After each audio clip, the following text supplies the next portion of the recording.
누가복음 2장 36절 이하의 말씀을 살펴보도록 하겠습니다. 예수님께서 베들레헴에서 탄생하셨습니다. 요셉과 마리아는 예수님이 나신 지 40일째 되던 날에 정결례와 또 헌신례, 장자를 하나님께 바치는 그런 헌신례를 하기 위하여서 아기 예수님과 함께 예루살렘 성전을 방문했습니다. 예루살렘은 베들레헴과 가까운 위치에 있었어요. 한 9km 남짓 한 거리에 있었습니다. 지난주에는 성전에서, 예루살렘 성전에서 선지자 시므온을 만난 것까지 살펴봤습니다. 36절과 37절을 제가 읽어드리겠습니다. 또 아셀 지파 바누엘의 딸 안나라 하는 선지자가 있어 나이 매우 늙었더라. 그가 출가한 후 7해 동안 남편과 함께 살다가 과부된 지 84년이라 이 사람이 성전을 떠나지 아니하고 주야에 금식하며 기도함으로 섬기더니.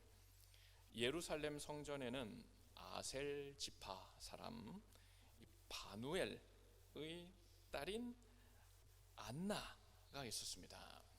바누엘은 구약 히브리어의 브니엘이라는 단어를 신약의 헬라어로 발음을 한 거예요. 브니엘은 하나님의 얼굴이라는 뜻이지요. 그리고 또 안나라는 이름은 구약의 사무엘 선지자의 어머니인 한나, 그 이름을 헬라어로 발음을 한 겁니다. 이 한나, 그러니까 안나는 은혜라는 뜻입니다. 개역 한글에서는 안나는 과부가 된 지 84년이다 라고 했는데, 원문을 살펴보니까 무슨 내용이냐, 84세가 되었는데 그동안 과부로 지내었다 라고 되어 있어요. 즉 안나는 과부가 된 지 84년째 됐다는 게 아니라 현재 나이가 84세인데 그동안 오랜 세월 동안을 남편 없이 홀로 지냈다라는 의미인 것입니다. 안나는 그 시간 동안에 성전에서 주야로 금식을 하면서 기도를 했고 하나님을 성실하게 섬겨왔습니다. 그런데 안나는 아셀 지파 사람이라고 했어요. 이스라엘은 12지파가 있지 않습니까? 정확히 말하면 13개의 지파죠. 요셉의 아들 므낫세, 에브라임이 각각 지파로 인정을 되었으니까요. 자, 그런데 솔로몬의 아들인 르호보암 시대에 이르러서 이스라엘은 북이스라엘과 남유다로 나뉘게 됐습니다. 남유다에는 유다 지파와 베냐민 지파가 함께 하고 있었고, 북이스라엘에는 그 외의 모든 지파들이 함께 하고 있었던 것입니다. 북이스라엘은 결국 아수르 제국에 의하여서 멸망을 당했는데, 아수르는 민족 혼합 정책을 사용했어요.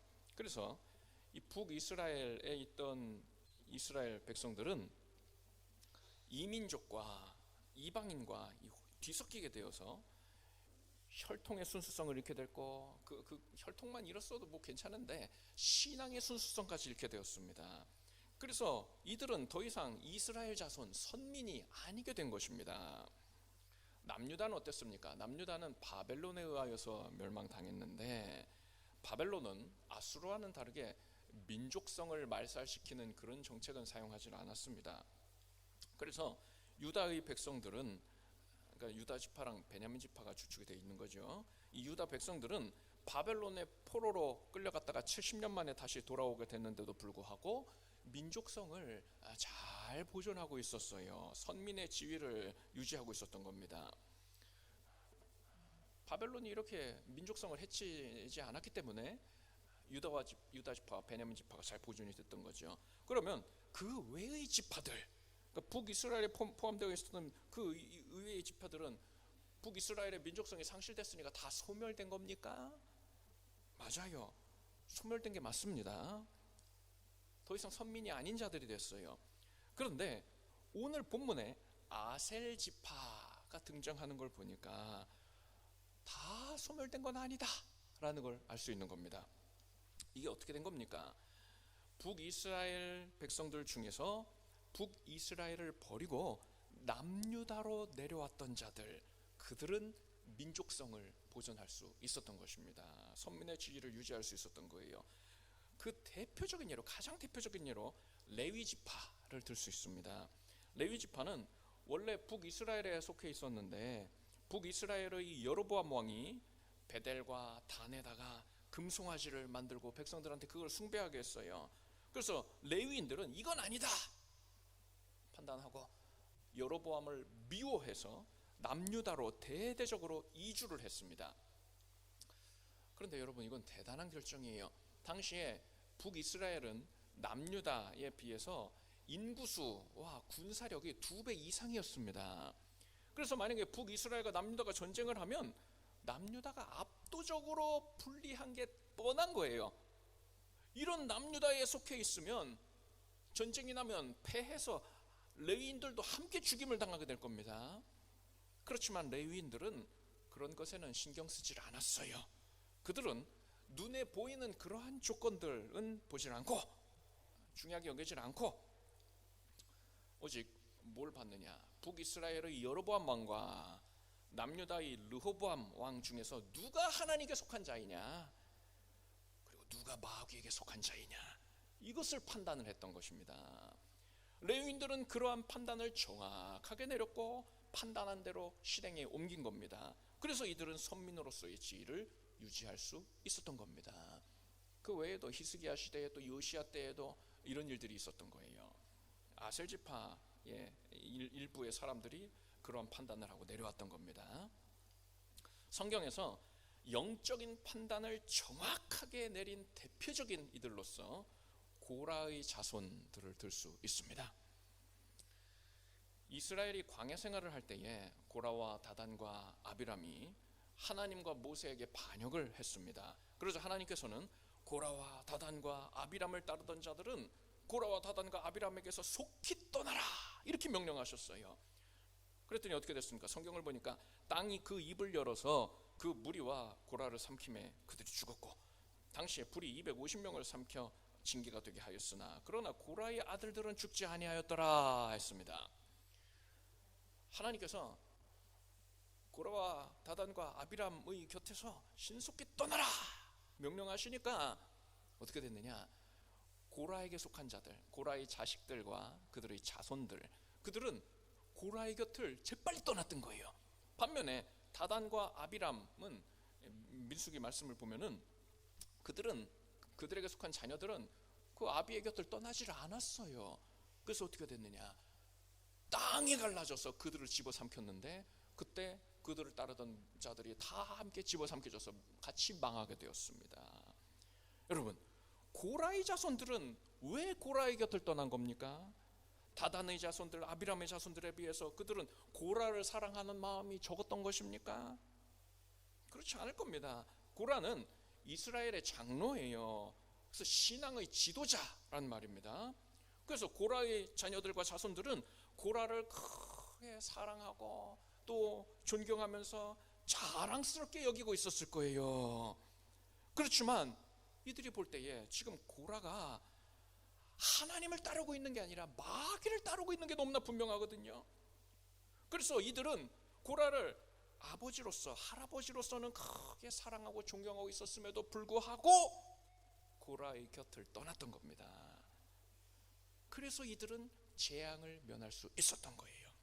하나님께서는 이들이 재앙만 면하게 해주신 게 아닙니다. 시편에 총 150편의 시들이 있는데 그 중에 무려 12편이 고라 자손의 시예요. 고라의 자손들은 찬양대로 쓰임을 받았는데 하나님께서 그들에게 각별한 영감과 지혜와 은혜를 허락을 해 주셨던 것입니다. 레위인들은 북이스라엘의 여로보암 왕이 남유다의 르호보암 왕에 비하여서 2배 이상의 강한 힘을 갖고 있는데도 불구하고 르호보암을 택했습니다. 그리고 고라 자손들은 그들의 아버지와 할아버지인 고라를 무척 사랑하고 존경했지만 그럼에도 불구하고 고라의 곁을 떠났어요. 여러분, 이 여로보암 왕이나 고라, 이들은 이스라엘의 신앙에 해악을 끼치는 자들이었습니다. 영적으로 볼 때 이들은 오늘날의 교회를 허무는 자라고 볼 수 있어요. 여러분은 영적인 분별력을 갖기를 바랍니다. 그래서 여러분은 레위인들이 그랬듯이, 또 고라 자손들이 그랬듯이, 세상에 눈에 보이는 그런 조건들, 또 사람의 감정, 그런 것에 더 이상 연연하지 하지 말고 바르게 분별을 하십시오. 하나님의 편에 서 있는 자와 마귀의 편에 서서 교회를 허무는 자를 분명히 우리는 판단할 수 있어야 돼요. 이렇게 우리는 영적으로 정확한 판단을 내릴 수 있어야 하고 하나님의 편에 서기를 힘써야 하는 겁니다. 그리할 때 하나님께서 레위인들을 보존시켜 주시고 고라 자손들을 살려주셨듯이 우리에게 영혼의 생명을 허락해 주시는 것입니다. 여러분은 이들이 그랬듯이 어떤 조건에도 연연하지 말고 하나님께 속한 자와 마귀에 속한 자를 바르게 분별하기를 바랍니다. 38절을 읽어드리겠습니다. 마침 이때에 나와서 하나님께 감사하고 예루살렘의 구속됨을 바라는 모든 사람에게 이 아기에 대하여 말하니라. 안나는 아기 예수님을 만나게 해주신 하나님께 감사드렸습니다. 그리고 이 안나는 사람들에게, 그러니까 성전에 방문한 사람들이죠, 그 사람들한테 자기 앞에 있는, 자기가 만난 이 예수님이, 이 아기가 바로 메시아이시다, 하나님이 언약하신 구세주 메시아이시다 라고 증거를 했어요.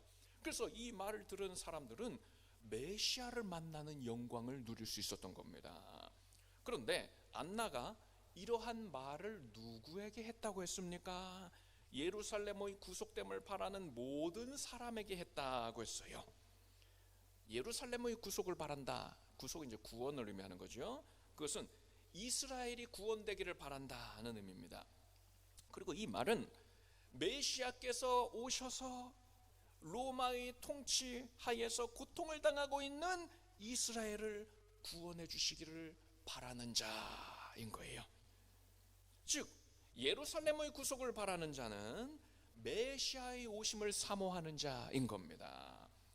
안나가 그러한 자들에게 예수님이 어떠신 분인지를 알렸잖아요. 그래서 그들이 예수님을 메시아로 만나게 되지 않았습니까?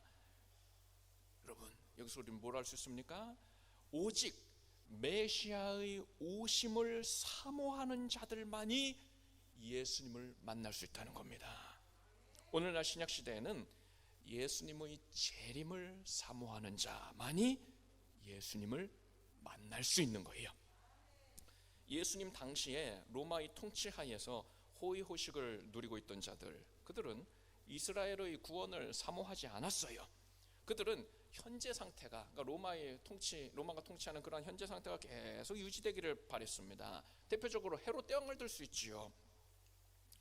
이 사람이 뭐 훌륭해서 대왕이라고 붙여준 게 아닙니다. 그 이후에 후대에 헤롯이라는 이름을 가진 왕들이 나오기 때문에 그들과 구별하기 위해서 헤롯 대왕이라고 제가 그렇게 부르는 겁니다. 이 헤롯 대왕은 예수님이 오히려 자신의 권세를 유지하는데 방해가 된다고 생각을 하고 예수님을 죽이려고 했단 말이에요. 이러한 자는, 이 로마의 통치에 만족하고 있는 자는 절대로 예수님을 메시아로 만날 수가 없는 겁니다. 마찬가지예요. 오늘날에 세상을 사랑하고 세상에 빠져 있는 자는 예수님을 만날 수 없는 겁니다. 내가 세상을 사랑하고 있는지 아닌지 그 여부를 어떻게 알 수 있습니까? 세상을 사랑하는 자는 예수님의 재림을 사모할 수 없다고 했어요. 따라서 여러분은 내가 예수님의 재림을 사모하고 있는지를 돌아보십시오.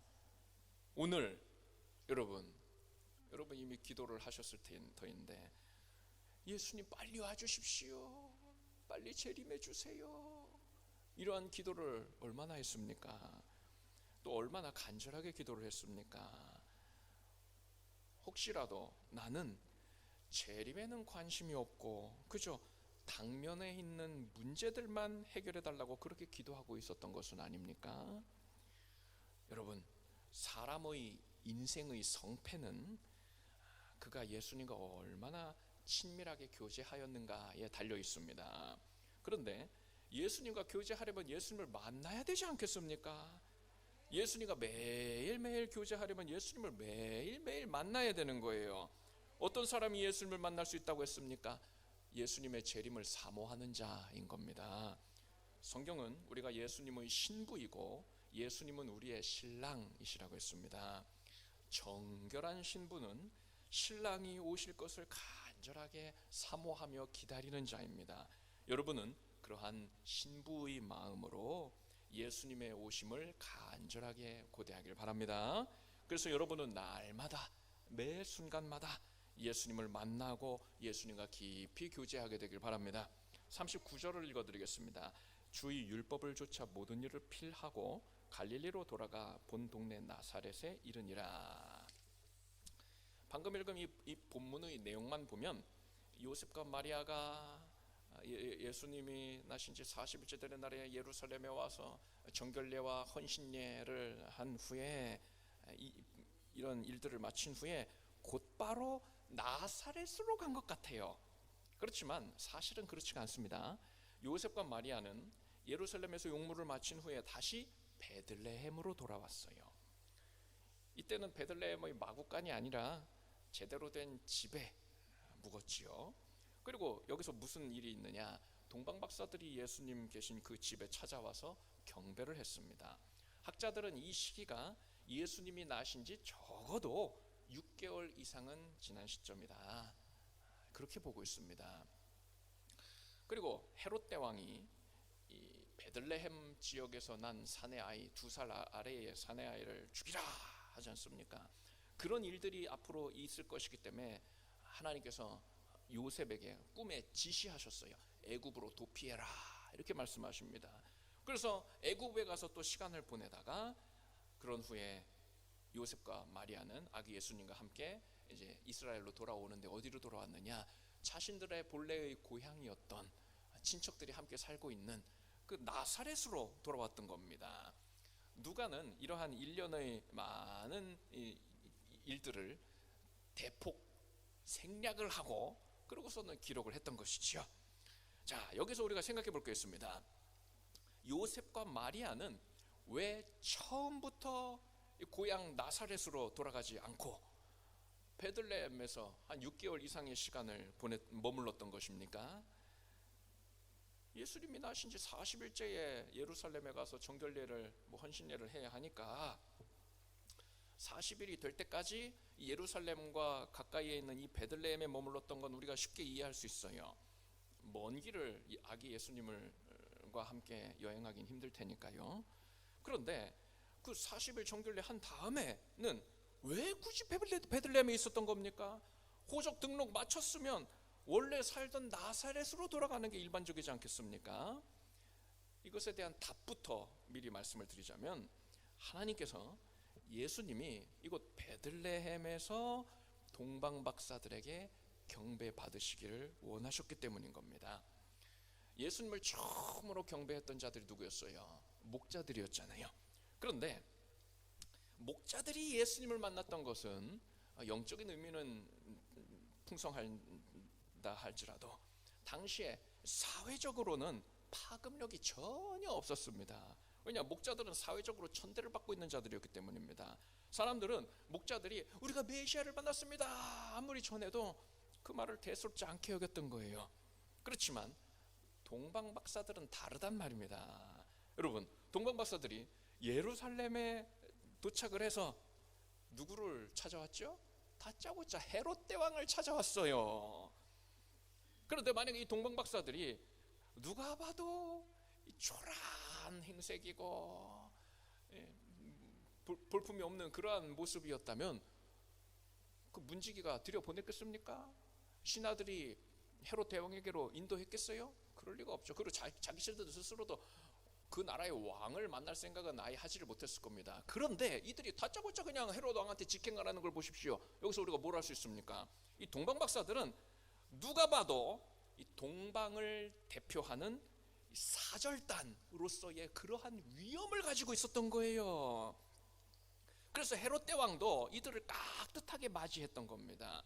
그리고 예루살렘의 모든 사람들이 그들의 이목이 동방 박사들의 주목되게 되었던 거예요. 동방에서 박사들이 왔대. 이 소문이 삽시간에 퍼져나갔던 것이죠. 그리고 이 동방 박사들이 메시아가 탄생하셨다라는 소식을 알리니까 예루살렘 사람들은 그것을 듣고 크게 소동했던 것입니다. 헤롯의 신하들은 성경을 근거로 해서 메시아는 베들레헴에서 났을 것이다 라고 얘기를 해줬습니다. 그래서 동방 박사들은 베들레헴으로 떠났어요. 이 모든 내용들을 예루살렘 백성들이 지켜보고 있는 거예요. 그래서 예루살렘 백성들이라면, 이 시기의 백성들이라면 누구나 베들레헴에서 메시아가 나셨다라는 이 소식을 듣게 되었던 겁니다. 훗날에 이제 한 30년 이상의 시간이 지나고 나서 예수님을 이제 만나게 된 사람들 중에 30여 년 전에 동방 박사들이 메시아의 탄생 소식을 알렸었지라고 기억을 하고 있는 사람들이 많을 겁니다. 그리고 그들 중에는 그때 동방 박사들이 말했던 메시아가 바로 예수님이셨구나, 이것을 깨닫고서 예수님을 메시아로 영접하게 된 자들도 있었을 거예요. 즉 여러분, 정리하면 뭡니까? 하나님께서 요셉과 마리아가 베들레헴에 더 머물게 하셨던 것은 사람들로 하여금 예수님이 메시아이심을 믿게 하고자 함이었던 것입니다. 그런데 여러분, 이것은 이 하나님의 입장이고요, 요셉과 마리아의 입장을 살펴보십시오. 요셉과 마리아가 베들레헴에 머물렀던 현실적인 이유는 따로 있었을 거예요. 그런 구체적인 이유들까지 우리가 알 길은 없어요. 그렇지만 상상을 해보자면요, 뭐 천사가 요셉한테 당분간 베들레헴에 머물러라 이렇게 지시를 했을 수도 있을 것이고요, 또는 요셉이 그 베들레헴에서 좋은 조건으로 목수일을 할 수 있는 그런 6개월짜리 일자리를 구했을 수도 있는 겁니다. 만약에 그런 일자리를 구했다면 요셉은 자신이 이곳에서 지금 형통을 누리고 있다라고 생각했겠지요. 그리고 그 정반대의 상황이었을 수도 있어요. 요셉과 마리아는 고향이 그리워서, 나사렛이 그리워서 나사렛으로 돌아가고 싶은 마음이 굴뚝 같았을 거예요. 육아를 혼자 하려면 힘드니까 친척들이 있으면 도움을 받을 수 있을 테니까 나사렛에 가고 싶어요 하고 뭐 마리아가 그렇게 사모했을 수도 있지요.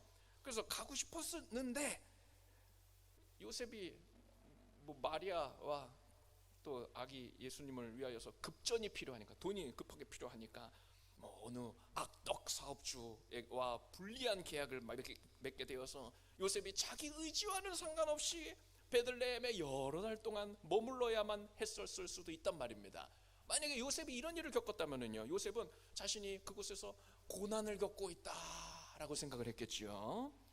여하간에 중요한 건 뭡니까?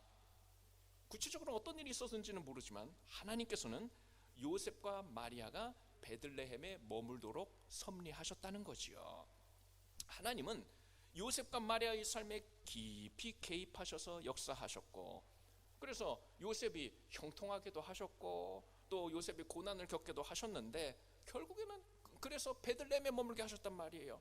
그리고 그것으로 인하여서 훗날의 누군가는 예수님이 옛적에 동방 박사들이 말했던 그 메시아이시구나, 이걸 깨닫고서 예수님을 메시아로 영접하게 되었단 말입니다. 여러분, 하나님께서 우리의 삶 가운데에 개입하시고 역사하시는 이유도 마찬가지입니다. 하나님께서는 우리의 삶을 통하여서 다른 사람들이 예수님을 메시아, 즉 구세주로 믿게 하고자 하시는 거예요. 하나님은 그런 목적으로 우리의 삶에 역사하시는 겁니다. 그것을 위해서 하나님께서는 우리를 형통하게도 하시고 때로는 고난을 겪게도 하시는 겁니다. 그걸 통해서 우리의 삶을 이끌고 계시는 겁니다. 따라서 여러분이 어떤 상황과 형편에 처해 있다 하더라도 다른 이들이 여러분의 삶을 통하여서 예수님을 구세주로 믿게 하고자 힘쓰기를 바랍니다. 만약에 하나님께서 여러분을 형통하게 하셨다면 그 은혜를 베풀어 주신 하나님을 높이세요. 사람들 앞에서 하나님을 높이십시오.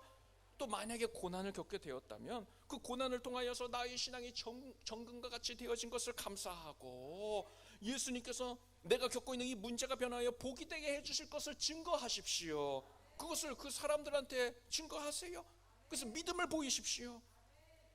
따뜻한 바람인 동남풍이 불 때는 이거 형통했다라고 할 수 있지요. 그러면 형통한 대로 우리는 예수의 향기를 날리는 겁니다. 차가운 바람인 서북풍이 불 때는, 그러니까 고난의 때이지요. 고난이 있는 대로 우리는 예수님의 향기를 날려야 되는 겁니다.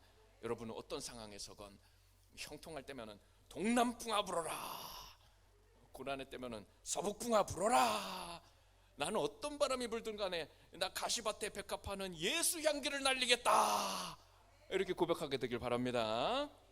40절에서 45절까지를 제가 읽어드리겠습니다. 아기가 자라며 강하여지고 지혜가 충족하며 하나님의 은혜가 그 위에 있더라. 그 부모가 해마다 유월절을 당하면 예루살렘으로 가더니 예수께서 12살 될 때에 저희가 이 절기의 전례를 쫓아 올라갔다가 그 날들을 마치고 돌아갈 때에 아이 예수는 예루살렘에 머무셨더라. 그 부모는 이를 알지 못하고 동행 중에 있는 줄로 생각하고 하룻길을 간 후 친족과 아는 자 중에서 찾되 만나지 못하며 찾으면서 예루살렘에 돌아갔더니, 유대인들은 유월절 절기만큼은 반드시 예루살렘에서 지내고자 했습니다. 예수님이 12살이 되셨을 때에 요셉과 마리아도 유월절에 이 예루살렘을 방문해서 절기를 지켰습니다. 그리고 그 절기를 마치고 이제 나사렛으로 돌아가는데, 예수님이 유년 시절을 나사렛에서 성장하셨지요. 이제는 베들레헴이 아니라 나사렛에 집이 있는 겁니다. 그 예루살렘에서 유월절을 마치고 이제 나사렛으로 돌아오는 길이었는데, 요셉과 마리아는 예수님 외에 다른 자녀들에게 신경을 쓰느라 분주했던지 예수님이 함께 계시고 있는지 그 여부를 확인하지 않았어요. 예수님에게는 동생으로 누가 있었느냐? 야고보, 요셉, 시몬, 유다가 있었고 또 누이들이 있었습니다. 누이들이라고 기록된 것을 볼 때에 누이들이, 그러니까 적어도 2명 이상의 여자 형 누이가 있는 거죠. 마리아가 자녀를 낳을 때에 한 1, 2년 간격으로 낳지 않았겠습니까? 그것을 고려해 볼 때에 예수님이 12살이셨을 때에는 이미 최소 6명 이상의 동생들이 있었던 거예요. 그리고 그 중에 가장 막내는 젖먹이였을 겁니다. 그래서 마리아는 젖먹이를 돌보아야겠죠. 젖먹이를 전담을 한 겁니다. 그리고 남편 요셉은, 예수님은 이미 12살이니까 예수님께 스스로 앞가림을 하실 수 있는 상태였고, 그 외에 5명의 자녀들이 더 있었잖아요. 그래서 젖먹이를 제외한 5명 이상의 아이들을 이 요셉이 돌보아야 됐던 겁니다. 그러니까 요셉과 마리아는 예수님께 신경 쓸 겨를이 없었던 거예요. 요셉과 마리아는 예수님이 없이 하룻길을 온 다음에, 나사렛으로 향하는 그 길을 하룻길을 온 다음에 비로소 그 길 중간에서 예수님이 없다는 것을 알게 됐어요. 그래서 이들은 또다시 꼬박 하룻길을 예루살렘으로 돌아옵니다. 그리고 예루살렘에 와서도 또 예수님을 찾는 데에 또 하루가 걸렸어요. 그래서 이들이 예수님을 잃어버렸기 때문에 소비하게 된 날짜가 며칠이냐? 가는데 하루, 오는데 하루, 찾는데 하루, 이들은 사흘을 허비하게 된 겁니다. 이들이 예수님을 잃어버린 이유가 뭡니까? 예수님 말고 다른 자녀들에게 집중을 했기 때문이에요. 여러분, 우리도 마찬가지입니다. 우리가 예수님 외에 세상의 다른 것에 마음을 빼앗고 있다면 우리는 예수님을 잃어버리게 되는 겁니다. 그래서 우리는 항상 예수님께 주목하고 있어야 됩니다. 만약에 우리가 어떤 일을, 정말 중대한 일을 반드시 해야 하는 그런 일을 맡아야 한다면, 그러면 우리가 예수님 여기 잠깐만 기다리고 계세요, 나 이것 좀 할게요, 이럴 게 아니라 우리는 예수님의 손을 꼭 붙잡은 채로 그 일을 해야 되는 겁니다. 여러분은 단 한순간도 예수님을 놓치지 말기를 바랍니다. 예수님보다 중요한 건 없어요. 예수님을 잃으면 다 잃는 겁니다. 여러분은 매 순간을 예수님께만 주목하고 예수님과 동행하면서 모든 일을 감당하게 되길 바랍니다. 46절과 47절을 제가 읽어드리겠습니다. 사흘 후에 성전에서 만난즉 그가 선생들 중에 앉으사 저에게 듣기도 하시며 묻기도 하시니 듣는 자가 다 그 지혜와 대답을 기이 여기더라. 요셉과 마리아가 예루살렘 성전에 가보니 그곳에 예수님이 계셨습니다. 그런데 예수님은 랍비들과 대화를 나누고 계셨어요. 그런데 예수님께서 저희에게 듣기도 하시며 묻기도 하셨다라고 했습니다. 여러분, 우리가 일반적으로 상상하던 모습인 예수님이 랍비들한테 가르치는, 강론하시는 그런 모습이 아닌 겁니다. 일방적인 그런 가르침을 주신 게 아니었고요. 예수께서 그들의 하는 말을 들으신 것뿐 아니라 묻기도 하셨다 했어요. 여러분, 예수님은 하나님이시기 때문에 모든 것을 다 알고 계시지 않습니까? 심지어 지금 내 앞에 있는 사람이 무슨 생각을 하고 있는지도 예수님은 다 꿰뚫어 보고 계세요. 그래서 사실 예수님은 사람한테 뭘 물어보실 필요가 없는 겁니다. 그런데 예수님이 이때 랍비한테 왜 물어보셨을까요? 여러분, 예수님은 상대방이 말하는 것을 듣는 걸 기뻐하셨던 겁니다. 왜 그럴까요? 그게 바로 예수님과 그 사람의 교제이기 때문이에요. 여러분은 예수님께서 우리가 기도하는 그 내용을 들으시는 것을 기뻐하신다는 사실을 아시기 바랍니다. 우리는 우리가 하는 그 기도를 너무 하찮게 여기는 경향이 있어요. 우리가 원하면 언제든지 기도할 수 있잖아요. 그리고 어떤 희생을 치르지 않고도 기도할 수 있거든요. 그래서 우리는 내가 하는 그 기도를 전혀 귀하게 여기지를 않는 겁니다. 그렇지만 예수님은 우리와는 전혀 다르게 생각하고 계세요. 예수님은 우리가 하는 그 기도를 지극히 귀하게 보배롭게 여기고 계시는 겁니다. 연인 간에 서로 연애 편지를 주고받았는데 나중에 결혼해 보니까 상대방이 그것을 자꾸 정성스럽게 잘 모아뒀다고 생각을 해보십시오. 여러분, 그것과 마찬가지로 예수님께서는 우리가 예수님께 기도한 그 모든 내용들을 지극히 귀하게 여기시고 그것을 자꾸 모아두신 겁니다. 그래서 우리가 천국에 들어가면 예수님께서는 우리한테 아마 이렇게 말씀해 주실 거예요. 네가 예전에 했던 그 기도 있잖아 하면서 그 기도를 꺼내보시면서 우리한테 들려주시면서 내가 이 기도를 정말 기뻐했단다. 그래서 너에게 이렇게 섭리해 줬어. 너를 위해 이렇게 역사했어 하면서 그 기도 내용들 하나하나 꺼내어서 우리에게 들려주시고 어떻게 섭리하셨는지를 다 얘기를 해주실 것입니다. 한참을 그렇게 얘기해 주시겠지요. 즐겁게 그것을 얘기해 주실 것이고 우리도 기쁘게 듣게 될 것입니다. 여러분, 예수님께서는 우리가 예수님께 드리는 기도를 지극히 귀중하게 여기고 계시다는 걸 아십시오. 그래서 예수님이 그렇게 기뻐하시는 기도 우리가 많이 드려야지요. 기도에 힘쓰게 되길 바랍니다. 48절에서 50절까지 읽어드리겠습니다. 그 부모가 보고 놀라며 그 모치는 가로되 아이야 어찌하여 우리에게 이렇게 하였느냐. 보라 내 아버지와 내가 근심하여 너를 찾았노라. 예수께서 가라사대 어찌하여 나를 찾으셨나이까. 내가 내 아버지 집에 있어야 될 줄을 알지 못하셨나이까 하시니 양친이 그 하신 말씀을 깨닫지 못하더라. 마리아는 예수님께 어찌하여 이렇게 했느냐 하면서 예수님을 책망했어요. 사흘 동안 찾았으니까 마음이 안달이 나서 뭐 그렇게 말할 수 있지요. 그런데 이 말을 들은 예수님께서는 내가 내 아버지 집에 있어야 될 줄을 알지 못하셨나이까 라고 하셨어요. 여러분, 중요한 말씀이에요. 예수님은 아버지의 집에 계십니다. 이것은 예수님께 적용되는 말씀이기도 하지만 동시에 예수 그리스도의 영이신 성령님을 모시고 있는 우리 모든 성도들에게도 적용되는 고백이에요. 우리가 거하여야 할 곳이 어디입니까? 아버지의 집입니다. 교회예요. 그런데 교회에 예배가 있는데 그 시간에 세상에 가 있으면 되겠습니까?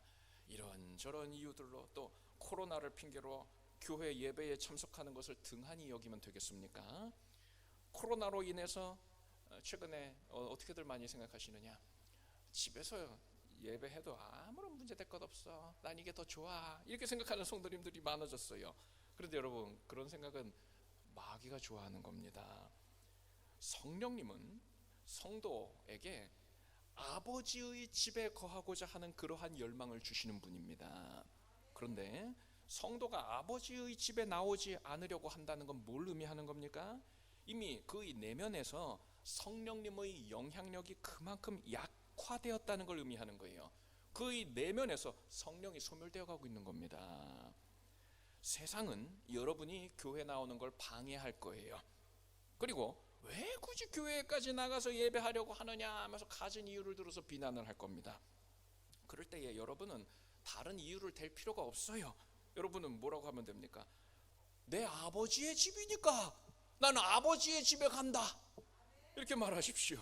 그리고 교회 나오세요. 여러분 안에 거하시는 성령님께서 기뻐하실 것입니다. 51절과 52절을 읽어드리겠습니다. 예수께서 한 가지로 내려가사 나사렛에 이르러 순종하여 받드시더라. 그 모친은 이 모든 말을 마음에 두니라. 예수는 그 지혜와 그 키가 자라가며 하나님과 사람에게 더 사랑스러워 가시더라. 예수님은 성장하실수록 하나님과 또 사람에게 더 사랑스러워지셨습니다. 이것은 예수님의 신성과 인성이 조화를 이루었다라는 걸 의미하는 겁니다. 우리는 신앙과 우리의 인성, 인품이 조화를 이루도록 노력해야 돼요. 그런데 이것은 사실 노력해야 할 부분이 아니라 자연스럽게 그렇게 되는 겁니다. 인성이 좋다고 해서 신앙이 좋은 건 아니에요. 그것은 사실입니다. 그런데 반대는 성립이 돼요. 신앙이 깊어지면 자연스럽게 인성이 좋아집니다. 왜 그렇습니까? 사람의 신앙이 깊어진다는 것은 그만큼 그가 성령님께 순복하고 있다는 것이고, 그래서 성령님께서는 그 사람을 통하여서 예수 그리스도의 성품을 드러내시기 때문입니다. 따라서 저 사람은 신앙은 좋은데 인성이 별로야 라는 말은 애초에 틀린 거예요. 그 사람에게서 만약에 예수님의 성품이 드러나질 않는다면 그 사람의 신앙은 좋은 게 아니었던 겁니다. 착각하고 있었던 거예요. 예수님의 성품은 무엇입니까? 첫째로 예수님은 온유하십니다. 성경이 말씀하는 온유라는 것은 혈기를 부리지 않는 걸 의미하는 거예요. 따라서 이 온유의 반대되는 성품은 혈기를 부리는 겁니다. 예수님의 성품과 반대되는 것은 마귀의 성품이라고 할 수 있습니다. 자, 둘째로 예수님은 겸손하십니다. 성경이 말씀하는 겸손이란 나를 드러내지 않고 하나님을 드러내는 겁니다. 이것과 반대되는 마귀의 성품은 교만이에요. 교만은 내가 으뜸이 되려고 하고 나를 자꾸 드러내려고 하고 내가 사람들한테 인정을 받으려고 애쓰는 모습입니다. 셋째로 예수님은 신실하십니다. 신실하다는 것은 진실되어서 믿음직하다는 거예요. 이것과 반대되는 마귀의 성품은 거짓을 말하는 겁니다. 교묘하고 간사하게 남을 속이는 겁니다. 마지막으로 예수님은 사랑의 실체이십니다. 예수님은 죄인을 사랑하셔서 죄인들을 품으시고 용서해 주셨어요.